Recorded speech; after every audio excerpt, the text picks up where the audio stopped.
everybody. This is Mike Gribb. I'm the lead analyst at One Touch Intelligence. This is OTIcast. Really pleased to be here today with Sylvia George. She's the EVP of Media and Audience Strategy at AMC Networks.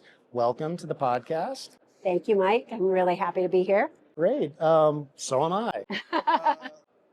Can you give us a sense of what you do on a day-to-day basis, kind of what your job entails, and maybe from there we'll get into how things are changing, because they're changing a lot. Yeah, very rapidly.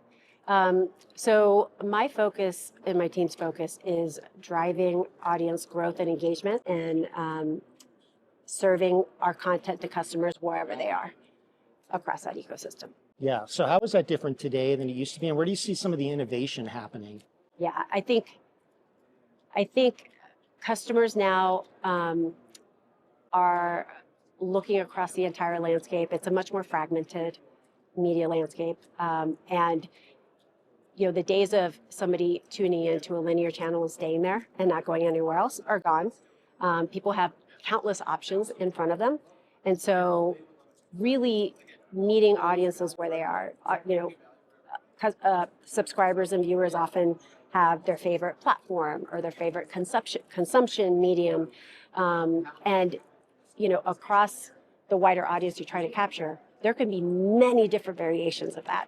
So our focus is to be everywhere across the ecosystem, across all platforms, across all partners, and our partner strategy really enables us to deliver on that promise. We really lean into our partners' priorities and our partnerships to enable us to, be wherever a customer is or prefers to watch content. So whether it's, via an app that they get on the App Store or via channels environment or via their cable provider or a satellite provider, we want to be there.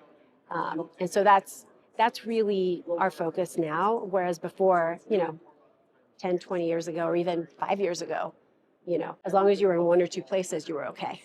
Well, yeah, that's the thing. Like it's always been about partners, right? But it used to be a lot simpler. Exactly. I mean, you kind of had it was the distributors, it was the traditional cable companies, satellite companies.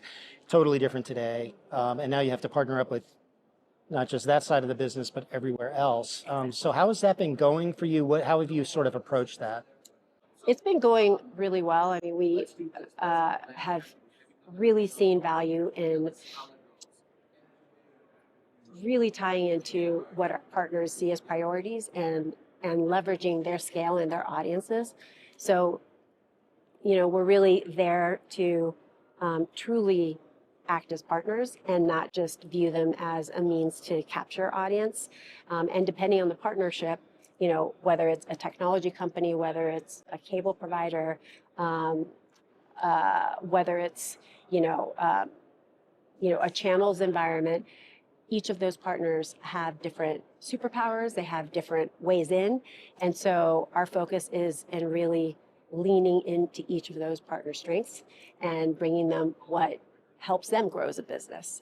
It's a very sort of partner forward approach that we're taking, which has unlocked a ton of value and has allowed us to be really nimble and sort of punch above our weight when it comes to the value we bring customers. How is it different these days? And I've asked others about this because I think it's such an important issue. But when you do these partnerships, and now you have this hybrid system where you have a direct relationship with your viewers, your consumers, whatever you want to call them, right? But then you also have the B2B relationship with the distributors out there, as well as other, in some cases, streaming companies might be bundling deals, et cetera. So it's just such a different kind of balance you have to strike between all these things. You know a lot more about your customers or your viewers than maybe you did in the past. How does that change, when you're in meetings and when you're trying to figure out strategy and how do we reach this demographic, that demographic? How do you have to think about it differently? Well, we're constantly learning about our audiences and our prospective audiences, trying to understand, all the different signals we can across content affinities, lifestyle affinities, where they prefer to watch content, what devices they prefer to watch, what are the leading indicators that turn somebody into from a casual viewer into somebody who's a long tenured, high value subscriber. And so that is just something that we spent an amazing amount of time to really understand. It's a constant evaluation. And when it comes to our partner relationships, we've been able to really unlock value in terms of actionable data they give us that allows us to really drive targeted marketing campaigns to these audiences based on everything that we've learned about them. So it's everything changes so fast. Audience behavior changes so fast. So we're constantly diving into data. We're data nerds. So. Is there a fusing or a merger of how you think about the viewer in the sense that, for example, AMC Plus, you have that direct relationship with some viewers. Other viewers are getting it perhaps through their MVPD. They're still getting it the same way. They're watching the same shows. Do you have to view those folks differently, or is it just kind of different in terms of how the revenue comes in and what basket it's in and that kind of thing?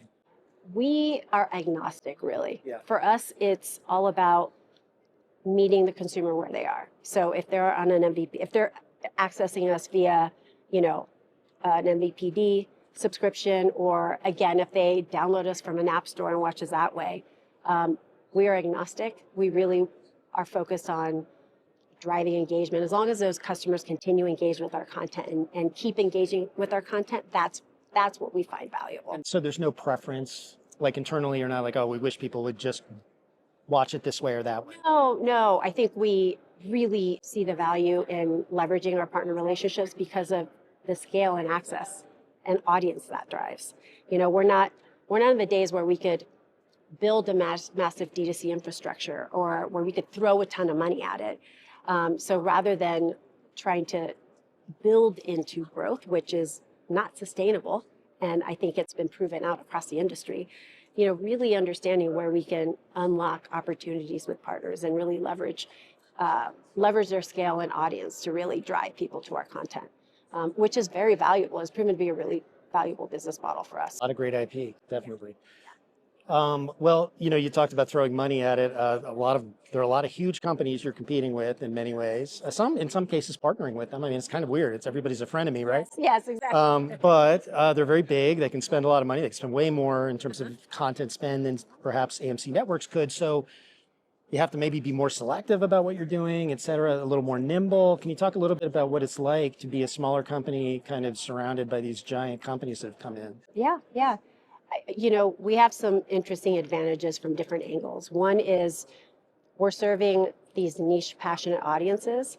So for us, it's not about an either or situation, sign up to our service or one of the bigger services. We view ourselves as complementary. We really serve very specific, passionate fan bases. So whether somebody's into, brilliant mysteries from around the world, or the best in horror content or indie content, or the world of the Walking Dead universe, they can access that through us. But, we in no way believe and assume that our customers will choose us and at the expense of something else. We think that we can complement, the decisions they make across the entertainment industry or across the entertainment options that they have. So that's one area where I think, because we're serving really passionate audiences who are looking to get more than a surface level experience with certain type of content, that we have an opportunity there.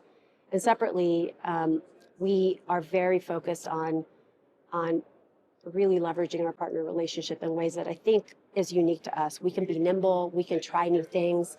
If a partner has a new idea or they want to beta test something, we're usually the first in line.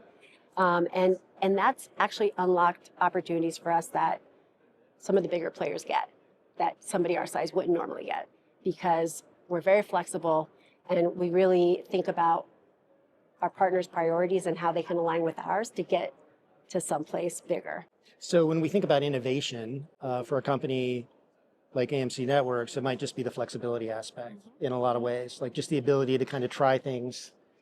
If a partner has an idea, you can do it quickly. There's not a big decision tree. Exactly. I think a great example of innovation, activating these robust partner ecosystems, as well as our owned ecosystem, which I mentioned earlier, across our linear streaming and fast networks and channels, to really create big moments for consumers that we can create much more excitement around and like big it up in a way that, you'd normally have to spend much more in terms of marketing dollars. We have several horror beats throughout the year. Shudder is the best in world horror channel. That is the place where if you love horror, you love Shudder. Like it has massive fan love, and we've been able to create these moments around. We have events called Season of Screams, Fear Fest, halfway to Halloween, where we're able to do exactly that: activate the ecosystem, and people come in, learn about Shudder, or access it through AMC Plus. So these are examples of us innovating and sort of creating moments and lighting up everything across partners and direct marketing and our own ecosystem in ways that create a much bigger story for us, and drive actually pretty strong acquisition and engagement. Well, speaking of things that are scary, artificial intelligence, right?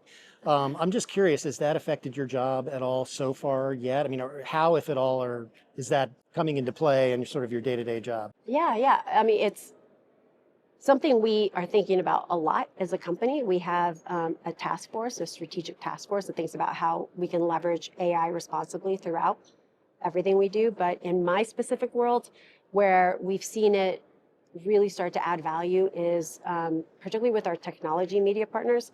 They're leveraging AI to help uncover, identify audiences that might have an affinity to our content that we haven't found before, or audiences that might have a propensity to churn.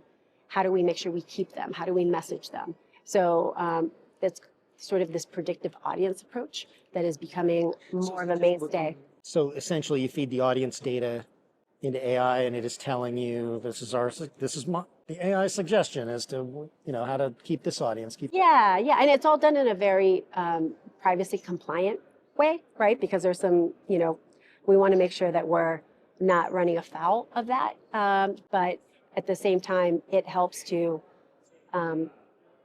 really uncover opportunities across the media landscape and across audiences. But each partner has a different approach, but they've each, it's something that we saw in the upfronts this year.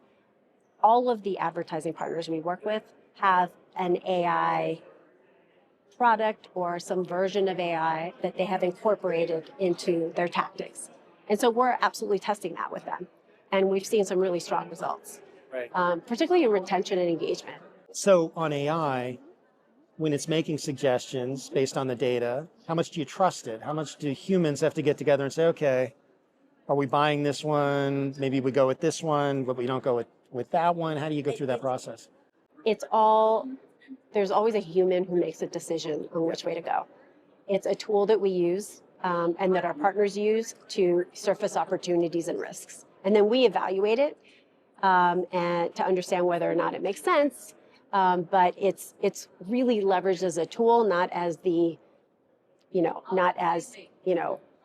driver, if that makes sense. So is it an idea generator in some ways? Does it kind of say, oh, well, we didn't think of that, but let's take a look at that. Let's study it. Yeah, it's for us, for what we do, it might point us to opportunities where, hey, you haven't thought about this audience cohort for this title. There might be an affinity we just haven't thought about, right? And it might say, hey, you have an opportunity here. That is an audience that is more likely to engage with your piece of content. You should test. And so we're like, okay, let's test it and see what signals we get from it. Yeah. So that's how we're using it right now. There's so many uses of AI in the marketing and advertising landscape, but for what we're doing to try to drive growth and engagement across audiences, it's been a really interesting way to uncover opportunities and also risks, because it points to, hey, here's a cohort that, we're getting signals that they might be churning out quickly. So you may, signals that we might not surface readily to us for some reason. So that's where we see the value right now. Okay, last question. Yeah. Where do you see sort of the biggest, over the next, say, 2 to 3 years, biggest challenge and the biggest opportunity? The biggest challenge, I think, is we all face it. It's this sort of highly fragmented, highly competitive landscape. There's so many players in the business. Audiences have so many choices. So being able to efficiently market to people and drive growth and engagement without breaking the bank, but still finding that growth and retention is an ongoing challenge. But I think, again, we're uniquely positioned to do it because of the really deep engagement we have with these very passionate audiences across the niche channels and services we have. It's more efficient for us to drive growth and engagement that way than cast a really broad, expensive net to get these broader mainstream audiences, right? We can find those audiences that love horror. We can find those audiences that love The Walking Dead. We can find those audiences that love mystery really efficiently. And then separately, I think, another opportunity, which we've been talking about this whole time, is our nimbleness and our ability to really lean into opportunities, particularly with partners, and we're not beholden to a big company or, siloed in a way that doesn't allow us to move and react and respond to opportunities. So I think those are the two things that position us to find opportunities. Well, Sylvia George, thank you so much for being with us on OTIcast. Fun. Thank you. Thanks.